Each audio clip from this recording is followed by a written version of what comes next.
Welcome to Swoop Podcast, and here are your hosts, Dante Fantuzzi and Josh Sanchez.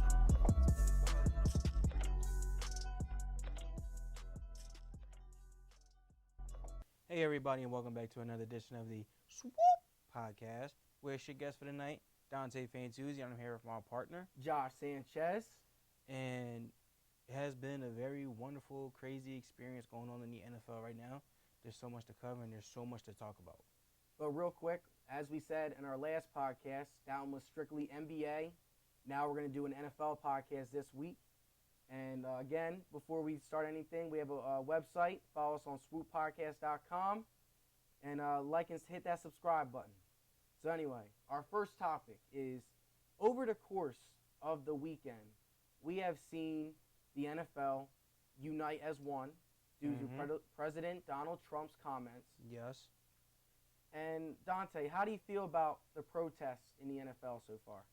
I feel like people have to be more understanding and more clearer about what the NFL is protesting. And when we think about it, well, not when we think about it, but when we see it and we hear different opinions, everybody says, well, it's disrespectful to the flag and to the men and women that served and are currently serving. Well, it's not that. We're not protesting what they did for us. We're not disrespecting what those men and women did for us. That's not what we're protesting. One thing we are protesting is police brutality. We're just using the flag to get attention, is what I believe in. I believe that's the reason why we're using this flag, is to get the attention for our voice. Now, it's either going to be we kneel or sit during the national anthem, or we light the flag on fire. Which one do you think is more disrespectful? Taking a knee is more respectful. No. Which one is more disrespectful? Oh, more disrespectful. Yeah. It's obvious, burning the flag. That's exactly. one of the most disrespectful things to do. Exactly. And to a country. No one is protesting what our vets have done and what our men and women are currently doing for us.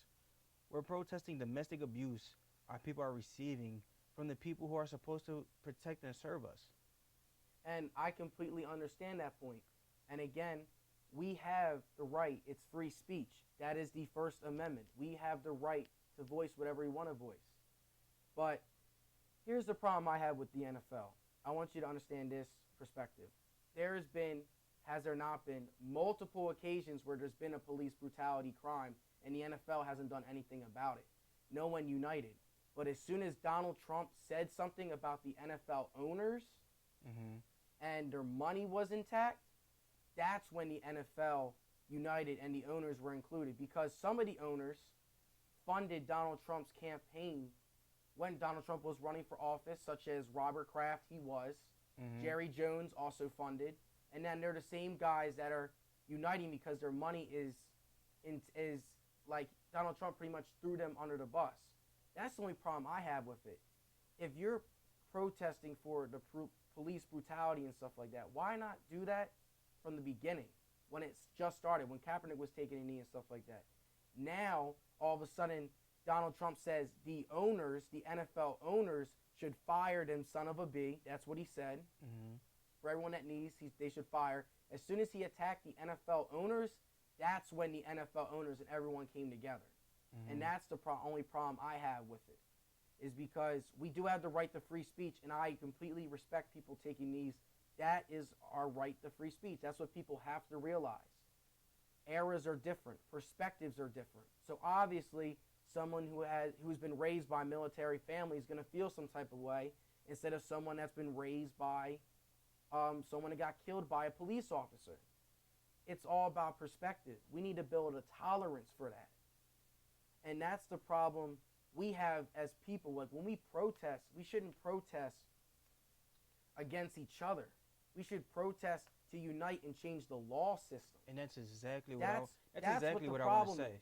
Because I don't know exactly the law word for word, but one of the laws is a police officer can have any form of suspicion and get away with it. That's why we have some of the cases where a white officer killed an innocent minority child, and the police officer didn't get no time for it. It's because of the law system that is intact.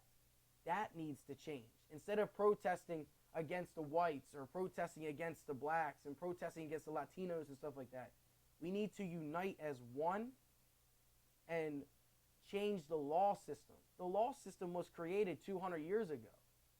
Yeah, And I things agree. change. Things change within 2 years.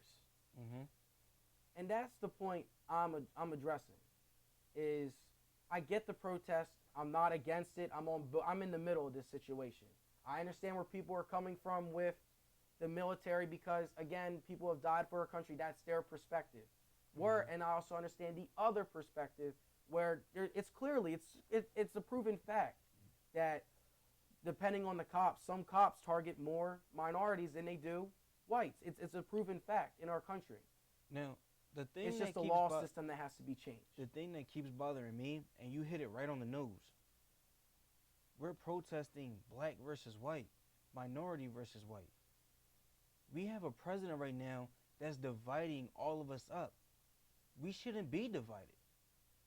Why are we in our country, our country's name, United States? Why are we not united? We're Yes. divided amongst each other. Yes.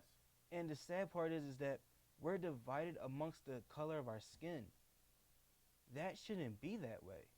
And we're just feeding off of what Donald Trump is saying, and that's And the problem I have. And I believe this is exactly what Donald Trump wants us to do, is divide amongst each other from the color of our skin. We're talking about the same man that was sworn into office 8 months ago. But what positivity has he brought to the United States? He's I South, agree. in the South, where, you know, there's a large racism group, I would say, is how I'm going to determine it as. There has, since he's been sworn into office, there has been over 1,000 cases of hate crimes in 8 months. And that's just in the South. We're not talking about the West, East, and North, though. Yes, it's crazy It's how sad. it's sad how it's happening, and again, it just comes down to we gotta learn how to build a tolerance for both of the points of views.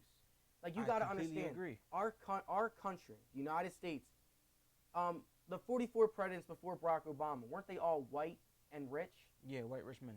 So we've had a long history of people of the same race, same high class, running our country. And people get perspectives off of that. Then Barack Obama comes in, promotes a lot of change. And what we have to learn as the newer generation is, it's going to take some time for the older generation to change their mind. And in fact, it might not change their mind at all. But instead of arguing with them and jabbering back at them, just build a tolerance for it. It's hard. Sometimes it's harder than it looks. But when you don't build a tolerance for it and you tell that person to be quiet and shut your mouth, then that person holds it in, and then over time they get fed up with it.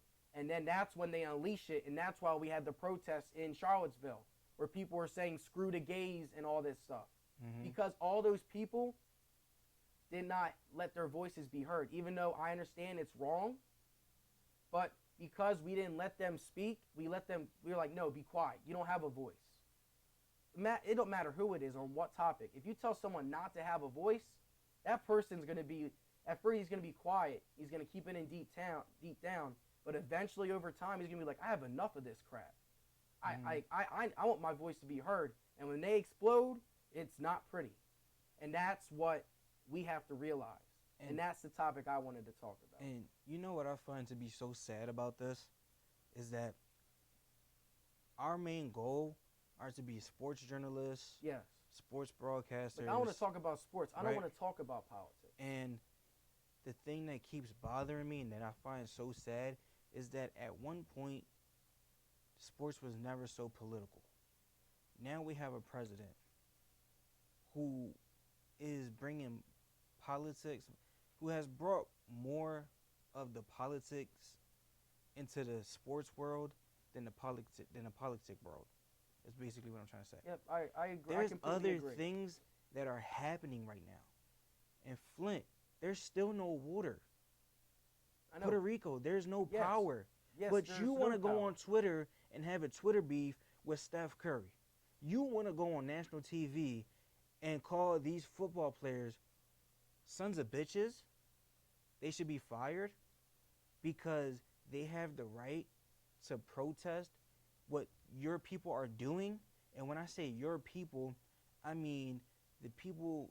It's like a chain. It's like a chain. The people you hire, who they hire, who they hire, who they hire, who they hire, can't protect and serve us as people. And the thing that just kills me every time is that it takes a lawyer about 10 years to become an official lawyer. It takes a lawyer 10 years to learn the rules, to learn the laws of the United States. But it takes a cop 6 to 8 months. I know. To learn the laws. Again, and then be system. thrown out there People, to protect and serve us. That doesn't make any sense. It doesn't make any sense at all. People, that comes back to my point. Instead of focusing on targeting on the people, target the system that is set. That system has been set for years and years. It's time for a change. So again, that concludes our first segment on the NFL protest. Feel free to comment below and just talk about it. Again, check us out on Twitter at swooppodcast.com _, my bad. That's our website. And then our Instagram is swooppodcast_. So this is Josh and Dante signing off. Swoop, swoop. Shorty say she down and up and flex with all the shooters. Shorty, all you gotta get ahead of all my shooters.